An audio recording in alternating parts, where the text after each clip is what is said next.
La bruja que hizo enojar a Dios. Lengua de Brujo presenta un relato especial para el canal de Luco. Esto que les contaré es parte de las vivencias de mi abuela, a quien respeto mucho. Tiene ya sus 99 años este año y ha pasado por tantas cosas que quisiera compartirles una de ellas, de cuando vivía en un poblado de Michoacán. La verdad es que no recuerdo el nombre del poblado, pero el punto es que estaba muy apartado de toda civilización, y los pocos habitantes que vivían allí confiaban mucho en las artes oscuras o demoníacas, como lo decía el único cura del lugar. Mi abuela tenía quizás unos 9 años. Iba a la escuela descalza y siempre con el mismo vestido. Todos los niños iban igual, por lo que nadie decía nada. Recibían clases debajo de un árbol de algodón en unas bancas improvisadas otorgadas por el templo. La gente de ese lugar era muy humilde y el poco dinero que entraba era de quienes trabajaban la tierra, la mayoría lo gastaba en una pequeña cantina que quizás solo servía aguarrás y pajaretes. Como se trataba de un lugar prácticamente olvidado, lo único que tenían similar a atención médica era ir con la bruja del pueblo, una anciana que en ese entonces quizás tenía unos 60 o 65 años. Siempre tenía las hierbas necesarias para tratar dolores de cabeza, estomacales e incluso de muelas. Todo lo mezclaba en un viejo mortero con un poco de aceite de romero. Se los daba a cucharadas o en frascos a sus clientes y estos se curaban. Pero eso no era lo que la hacía una bruja, sino otra habilidad que tenía y que muchos conocían. Podía comunicarse con los muertos, en especial con uno que siempre le hacía los favores que le pedía. La bruja, o mejor dicho, Doña Alondra, que era como prefería que le llamaran, aseguraba que, si algo se había perdido, podía encontrarlo usando el espíritu con quien se contactara. Si necesitaban un favor especial, también podía hacerlo. Había gente de otros poblados que iba principalmente a buscarla. Casi siempre los atendía y no se negaba, pero, así como había gente necesitada, también había quienes solo buscaban hacerle daño. Es de este modo que mi abuela entra en la historia, pues un día, cuando regresaba de su escuela, se encontró con Doña Alondra en la calle. Ella le entregó un manojo de hierbas a mi abuelita para que se las llevara a su madre. Le dijo que se las había encargado. Mi abuelita siempre le tenía miedo a Doña Alondra, no solo por el hecho de que fuera bruja, sino porque siempre a su lado había una persona más que nadie podía ver. Se trataba de un hombre que parecía estar golpeado del rostro y flotaba en el aire. Su mirada estaba en blanco y no decía nada, simplemente permanecía junto a Doña Alondra. Esa vez, Doña Alondra lo notó. Le preguntó a mi abuela si podía ver al hombre muerto que la acompañaba, y mi abuela le dijo que sí. Entonces, Doña Alondra le escribió un recado a la madre de mi abuelita y le pidió que se lo entregara junto con las hierbas. Mi abuelita, que aún tenía algo de dificultad para leer, se atrevió a ver el recado y se dio cuenta de que Doña Alondra quería que la llevaran a ella con la bruja. Cuando mi abuelita llegó a su casa, traía las hierbas y el recado apretados en sus manos sudorosas. El camino de regreso había sido extraño. Sentía como si la sombra del hombre flotante siguiera a su lado, y aunque no se atrevía a mirar atrás, podía percibir su presencia justo detrás de ella. Al entrar, encontró a su madre moliendo maíz en el metate. Sin esperar, le entregó las hierbas y el papel, pero no le mencionó nada sobre el hombre ni lo que había visto en el recado. Su madre abrió el papel con calma, lo leyó también con algo de dificultad, y su expresión cambió de inmediato. Mi abuelita nunca había visto ese tipo de miedo en los ojos de su madre. Ella le preguntó quién le había dado eso, y mi abuelita le contestó que fue Doña Alondra, que por qué ella se lo había encargado. La madre de mi abuela se quedó en silencio un momento, mirando el papel como si tratara de encontrarle otro significado.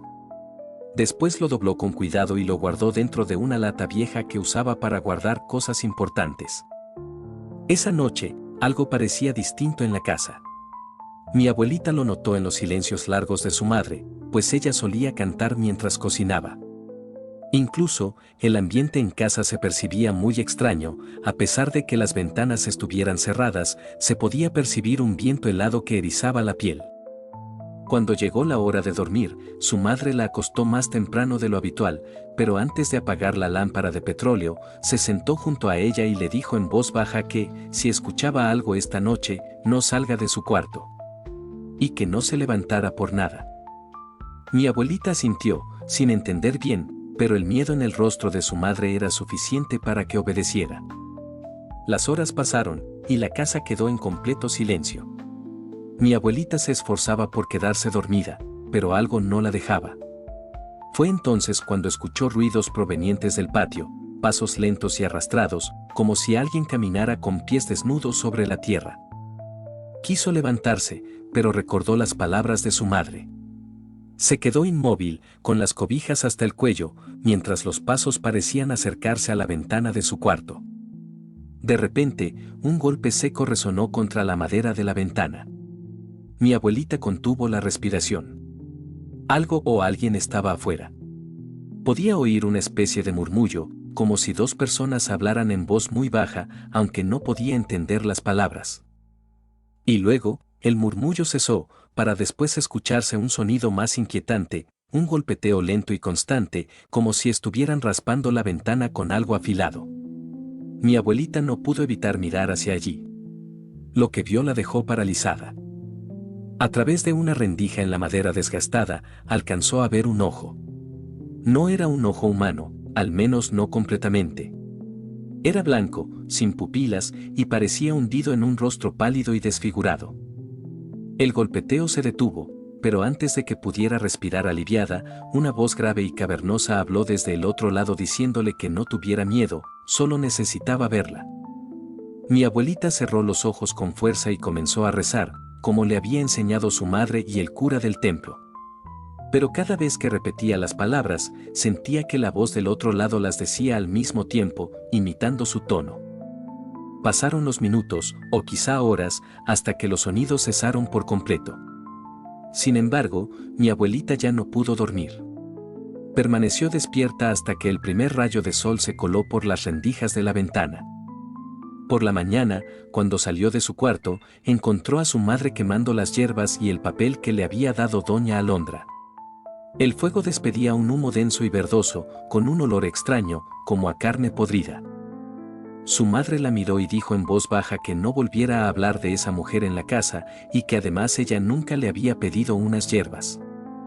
Mi abuelita le dijo que sí, pero antes de poder responder, se dio cuenta de algo: el papel no se quemaba del todo. Las llamas lo devoraban, pero las palabras escritas parecían mantenerse intactas, como si estuvieran grabadas con hierro. Esa noche, mi abuelita intentó olvidar lo ocurrido, pero los pensamientos no la dejaban en paz. Cada vez que cerraba los ojos, sentía que el viento frío regresaba, junto con los murmullos. Sin embargo, no se atrevió a decirle a su madre que aún tenía miedo. Con el paso de los días, parecía que las cosas volvían a la normalidad, aunque algo en la casa se sentía diferente. Los animales, que siempre habían sido tranquilos, comenzaron a comportarse de manera extraña. El perro de la familia, un animal viejo pero leal, se negaba a entrar a la casa. Pasaba las noches sentado en el patio, mirando fijamente hacia la ventana de la cocina, gruñendo bajo y de forma constante. Las gallinas dejaron de poner huevos, y por las noches se escuchaban ruidos en el techo, como si alguien caminara con pies pesados. Una tarde, mientras mi abuelita regresaba de la escuela, decidió tomar un atajo por un camino que cruzaba el monte.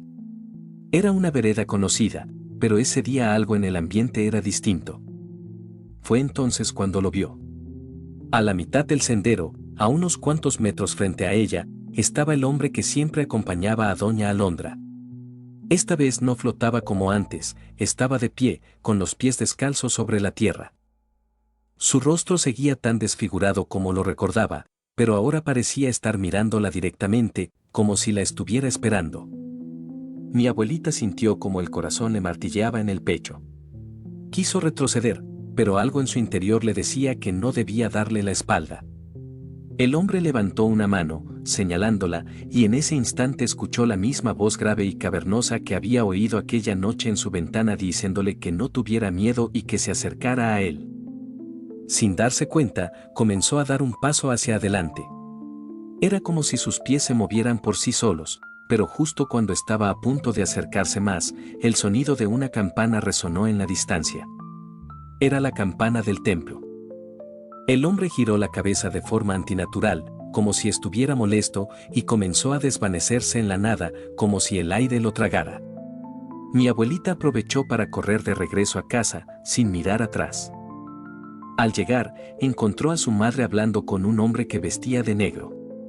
No era el cura del pueblo, pero llevaba una pequeña cruz colgada al cuello y un semblante serio. Resultó ser un representante de la iglesia quien había venido a investigar sobre la dichosa bruja de aquel poblado. Al verla entrar, el hombre se acercó y le preguntó que si ella era la niña que entregó el recado. Mi abuelita sintió con timidez. El hombre suspiró profundamente y se volvió hacia su madre, le comentó que lo que estaba escrito en ese papel no era un mensaje común, sino más bien se trataba de un pacto con alguien más. Esa noche, el hombre permaneció en la casa. Hizo rezos en cada habitación, quemó incienso y colocó pequeños trozos de carbón en las esquinas del patio. Mi abuelita lo observaba desde su cama, sin entender del todo lo que estaba ocurriendo. A pesar de que él les había explicado que este tipo de brujas solo hacían maldad, su trabajo consistía en frenarlas y no dejar que creciera su poder oscuro. Así que el hombre continuó con sus actividades. Sin embargo, mientras el hombre rezaba, un sonido comenzó a escucharse desde el patio. Eran golpes fuertes, como si alguien estuviera tratando de entrar. Todos los presentes se quedaron en silencio, escuchando cómo los golpes se hacían más insistentes. El hombre del crucifijo miró a mi abuelita y le dijo que sea lo que sea que estuviera afuera, no le abra la puerta. Pase lo que pase, ni se acerquen. Los golpes en la puerta continuaron, cada vez más fuertes, como si quien estuviera afuera supiera que lo estaban ignorando y eso lo enfureciera.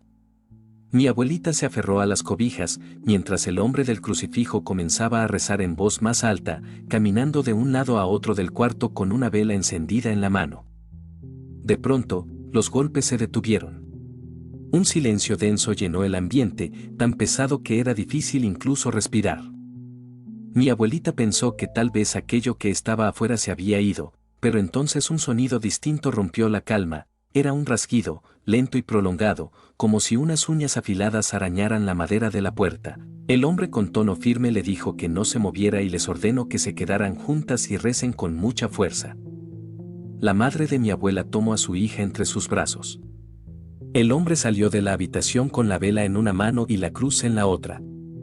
Mientras lo veían desaparecer por el pasillo, un escalofrío recorrió el cuerpo de mi abuelita, juraba haber visto, justo detrás del hombre, la sombra del mismo ser que la había seguido en el camino, el hombre flotante de rostro desfigurado. Pero esa sombra era más grande ahora, casi como si se uniera con la oscuridad misma. Pasaron unos minutos interminables. Los murmullos del rezo del hombre se escuchaban a lo lejos, mezclados con el crujir de la madera bajo sus pasos. De repente, un grito desgarrador resonó en toda la casa. Era el hombre. Mi abuelita quiso correr hacia el pasillo, pero su madre la detuvo, apretándola contra su pecho. El grito fue seguido por un sonido seco, como algo pesado cayendo al suelo. Luego, silencio. La madre de mi abuela se levantó lentamente, cerrando la puerta del cuarto con el pestillo. Pero antes de que pudiera moverse, alguien comenzó a golpear la puerta desde afuera. Era un golpeteo rápido y desesperado. Ábranme, rápido. Gritó una voz, era la del hombre del crucifijo. La madre de mi abuela dudó. Algo no estaba bien. Había algo en su tono, algo que no sonaba como antes. Era demasiado insistente, demasiado desesperado. Ábreme, mujer, no hay tiempo. Insistió la voz, golpeando más fuerte. ¿Eres tú, señor? Preguntó la madre de mi abuela, con la voz temblorosa. Claro que soy yo. Ábreme ya. Pero antes de que pudiera dar un paso hacia la puerta, mi abuelita tiró de su falda y susurró. No es el mamá, está mintiendo. La madre de mi abuela se quedó inmóvil, con la mano a medio camino de tocar el pestillo. Miró a su hija, que estaba pálida y con los ojos llenos de lágrimas. ¿Cómo lo sabes? porque Él está detrás de nosotros. La madre de mi abuela volteó lentamente, y lo vio. En el rincón más oscuro del cuarto, junto a la pequeña ventana, estaba el hombre del crucifijo. Pero no estaba de pie. Su cuerpo colgaba en el aire, como si algo invisible lo hubiera levantado por el cuello. Sus ojos estaban abiertos, pero vacíos, y sus labios se movían, susurrando un rezo que nadie podía entender. Antes de que pudieran reaccionar, la puerta se abrió de golpe, como si una fuerza invisible hubiera arrancado el pestillo. Afuera, la figura del hombre flotante estaba de pie, con una sonrisa macabra y sus ojos blancos fijos en mi abuelita. De pronto, las velas de la casa se apagaron, y todo quedó en completa oscuridad. Pero en esa negrura, mi abuelita sintió algo inesperado, una mano cálida, suave, tomando la suya. No era la de su madre ni la del hombre del crucifijo. Era algo diferente, algo que la envolvía con una extraña sensación de paz. Cuando volvió la luz, mi abuelita y su madre estaban solas en el cuarto. El cuerpo del hombre del crucifijo ya no estaba. La puerta estaba cerrada de nuevo, como si nada hubiera ocurrido. Pero en el suelo, donde antes estaba la figura flotante, había un pequeño ramo de hierbas secas, las mismas que doña Alondra le había dado días antes. A la mañana siguiente, la casa amaneció en un silencio inquietante. Mi abuelita y su madre pasaron la noche abrazadas, sin atreverse a moverse ni a hablar. La luz del día trajo algo de calma, pero el aire seguía pesado, como si la presencia de la noche anterior aún rondara. La madre de mi abuela recogió el ramo de hierbas secas que había quedado en el suelo y lo observó detenidamente.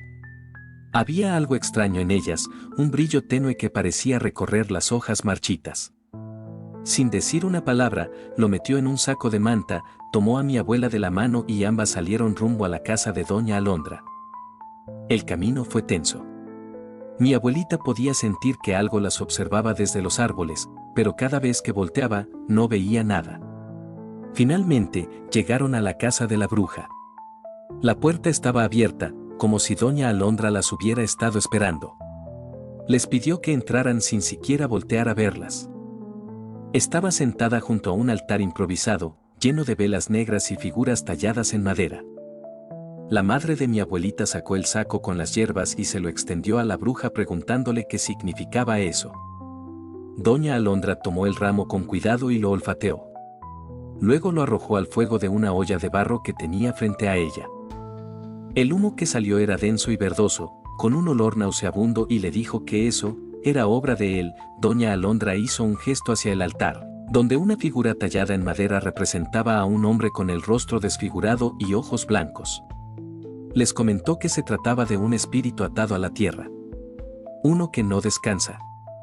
Y que a él lo llamaba que le ayude con sus trabajos, pero parece que esta vez todo indicaba que traía algo entre manos. La madre de mi abuela le preguntó que por qué a ellas les estaba pasando esto. La bruja se acercó a mi abuelita y le tomó la barbilla con sus dedos ásperos. Le dijo que todo era debido a que mi abuelita podía verlo, y que muy pocos tenían ese don. Y a los que pueden verlo, él los quiere llevar con él. Doña Alondra la soltó y comenzó a buscar algo entre sus cosas. Sacó un pequeño crucifijo tallado en madera negra y un frasco lleno de un líquido turbio. Se los entregó indicándoles que eso no detendrá su interés, pero al menos lo alejará por un tiempo. Les indicó además que tenían que mantener el crucifijo cerca de su cama y rociar el líquido en los marcos de las puertas y ventanas. Antes de que se fueran, doña Alondra les advirtió que no se volviera a hablar más de esto, pues se le escuchaba cuando lo mencionaban. Esa noche, hicieron todo lo que la bruja les había indicado. Rociaron el líquido por toda la casa y colgaron el crucifijo en la cabecera de la cama. Aunque parecía que todo había vuelto a la normalidad, mi abuelita no pudo evitar sentir que algo la seguía observando. Pasaron los años, y aunque nunca volvieron a ver al hombre flotante, mi abuelita dice que a veces, en noches de tormenta, siente su presencia cerca, como si aún la estuviera esperando. A sus 99 años, mi abuelita no habla mucho de esta historia, pero cuando lo hace, siempre termina con las mismas palabras. No todo lo que vemos pertenece a este mundo. Algunas cosas no deberían ser vistas. Y cada vez que me lo cuenta, Siento un escalofrío en la espalda, como si ese espíritu aún pudiera escuchar desde donde sea que esté.